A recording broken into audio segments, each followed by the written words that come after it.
Welcome to Habi's DIY. இன்றைக்கி DIY என்னென்னா, இந்த சாஃப்ட் சில்க் சாரீக்கு அழகான டிசைனர் ப்ளவுஸ் ஒன்று ரெடி பண்ண போகிறோம்.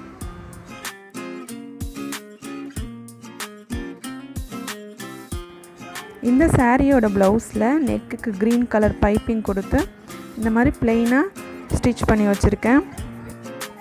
இப்போ டிசைன் பண்ணுறதுக்கு நம்மளுக்கு என்னென்ன வேணும்னா, சாரியோட உள் பக்கத்துலேருந்து கொஞ்சம் க்ரீன் கலர் கிளாத் எடுத்திருக்கேன். அதுக்கப்புறம் ப்ளவுஸுக்கு வந்து முதுகில் பார்டர் கொடுத்துருந்தாங்க. அந்த பார்டரில் இருக்க இந்த பேட்ச் மாதிரி இருக்க டிசைனை மட்டும் கட் பண்ணிவிட்டு அதை வச்சு ஒர்க் பண்ண போகிறோம். அதை இது மாதிரி கட் பண்ணி எடுத்து வச்சுருக்கேன். க்ரீன் கலர் கிளாத்தை இந்த மாதிரி க்ராஸாக 1.5 இன்ச் அகலத்துக்கு ஸ்ட்ரிப்ஸ் மாதிரி கட் பண்ணி எடுத்து வச்சுருக்கேன். இப்போ அந்த பேட்சில் வந்து பேக் சைட் கேன்வாஸ் வச்சு அயன் பண்ணி அட்டாச் பண்ணியிருக்கேன். அந்த கிளாத்தை வந்து இந்த பேட்ச்க்கு நம்ம அவுட்லைன் மாதிரி ஸ்டிச் பண்ண போகிறோம்.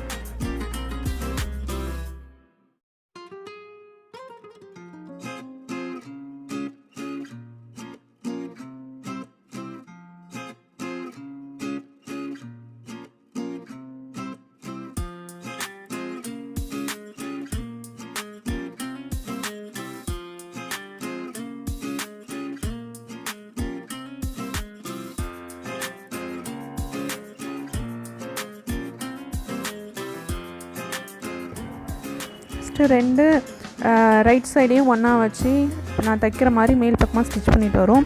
இந்த டேர்னிங்ஸ்லாம் கொஞ்சம் கேர்ஃபுல்லாக டேர்ன் பண்ணணும். ஸ்டிச் பண்ணும்போது அந்த டேர்னிங்ஸ்க்கு நம்ம ஸ்பேஸ் விட்டு கரெக்டாக இது பண்ணணும். அப்போ தான் நம்ம பின்னாடி மடித்து இந்த துணியை தைக்கும் போது பார்க்குறதுக்கு அழகாக இருக்கும். ஃபுல்லாக ஸ்டிச் போட்டதுக்கப்புறம் இந்த இடத்துல கொஞ்சம் எக்ஸ்ட்ரா கிளாத் வெளியில் இருக்குது. அதை மட்டும் கட் பண்ணிவிட்டு அந்த இடத்துல க்ராஸாக நம்ம வந்து கட் கொடுத்துட்டு அதை அப்படியே டேர்ன் பண்ணி இந்த பக்கம் ஒரு தையல் போட்டு க்ளோஸ் பண்ண வேண்டியதான்.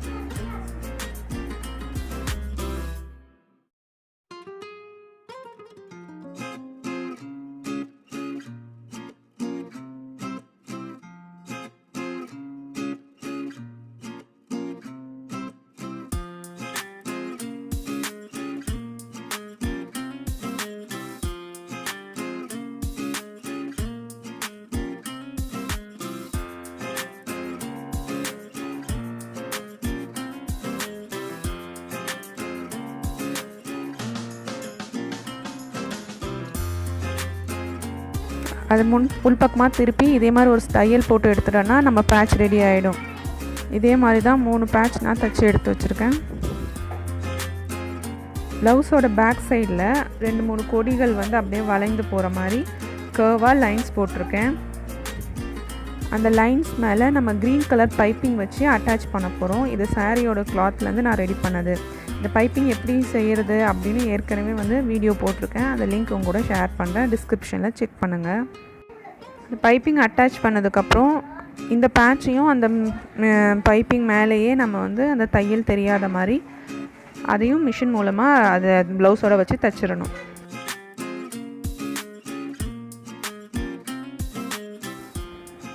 பேட்சையும் வச்சு தைச்சதுக்கப்புறம் பார்க்குறதுக்கு இப்படி தான் இருக்குது. ஆல்மோஸ்ட் டிசைன் வந்து ரெடி ஆகிடுச்சு. ஒரு சில இடத்துல அந்த கொடிகள் வந்து எண்ட் பாயிண்ட் வந்து பிளெண்டாக இருக்கு இல்லையா, அந்த இடத்துல இந்த மாதிரி ரெடிமேட் பேட்ச் வந்து யூஸ் பண்ணுறேன். இந்த பேட்ச் நான் சென்டரில் வந்து green and pink Kundan stone வச்சு சுற்றி வந்து ஒயிட் கலர் ஸ்டோன் கொடுத்துருக்காங்க. இதை 3-3 வச்சு அந்த எண்டில் ஃபேப்ரிக் க்ளூ யூஸ் பண்ணி ஸ்டிக் பண்ணுறேன்.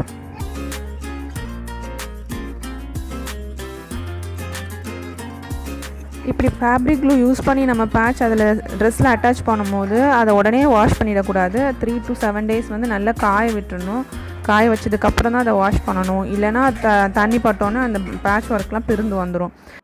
அது மட்டும் இல்லாமல் அந்த பேட்ச் மேலே கையாலே ஊசி நூல் வச்சு ஒரு சேஃப்டி ஸ்டிச் போட்டுட்டோன்னா அது எப்போவுமே பிரிந்து வராது. நம்ம ஃப்ரீயாக வாஷ் பண்ணிக்கலாம்.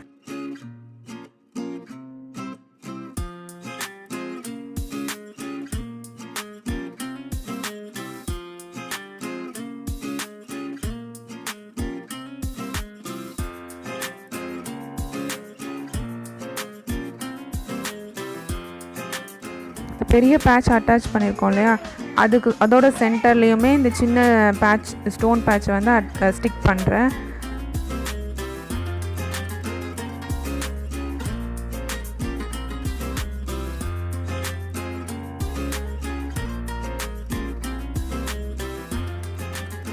சிம்பிளாக சூப்பரான டிசைனர் ப்ளவுஸ் ரெடி ஆகிடுச்சு. இன்னும் இதில் வந்து அந்த க்ரீன் கலர் கொடி மாதிரி இருக்க இடத்துல ஸ்டோன் செயின், பால் செயின் வச்சு ஸ்டிக் பண்ணலாம், இன்னும் டிசைன் பண்ணலாம். இது எல்லாமே நம்மளோட க்ரியேட்டிவிட்டி தான். நம்மளோட கற்பனைக்கு ஏற்ற மாதிரி நம்ம இந்த டிசைன் ரெடி பண்ணிக்கலாம். இந்த டிசைன் உங்களுக்கு பிடிச்சிருந்ததுன்னா கண்டிப்பாக லைக் பண்ணுங்கள். இதை பற்றின ஒப்பீனியன் எனக்கு கமெண்ட்டில் சொல்லுங்கள். உங்கள் ஃப்ரெண்ட்ஸ் அண்ட் ஃபேமிலியோட ஷேர் பண்ணுங்கள். என்னோடய சேனலை சப்ஸ்கிரைப் பண்ணுங்கள். தேங்க்யூ ஃபார் வாட்சிங்.